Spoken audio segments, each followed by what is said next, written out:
महाडमध्ये जो प्रकार झालेला आहे, ज्या पद्धतीनं वातावरण तापलेलं आहे, शिंदे शिवसेना आणि कार्यकर्त्यांमध्ये राष्ट्रवादीचा संघर्ष पाहायला मिळाला, काय आपली प्रतिक्रिया आहे? विकास गोगावले आणि त्याच्या टोळीने जो आज भ्याड हल्ला राष्ट्रवादी काँग्रेस पक्षाच्या सहकार्यांवर केला, गाड्यांची मोडतोड त्यांनी केली.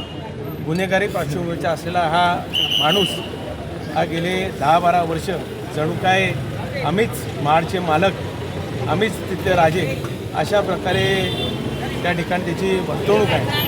आणि त्याचाच भाग म्हणून त्यावेळेस त्यांना लक्षात आलं की महाडची जनता ही त्यांना या निवडणुकीच्या माध्यमातून टोक दाखवणार आहे. हे ज्यांना जेव्हा लक्षात आलं, मग ते मूळ रूपावर ते त्या दिवशी म्हटले कुठेतरी, ही बाजू बघितली आमची, ही बाजू बघितली नाही. आज ही बाजू पण त्यांनी जी आहे ही आज त्यांच्या कृतीतनं गुन्हेगारी पार्श्वभूमीची आहे, जे ते त्या दिवशी बोलले हे त्यांनी आज दाखवून दिले.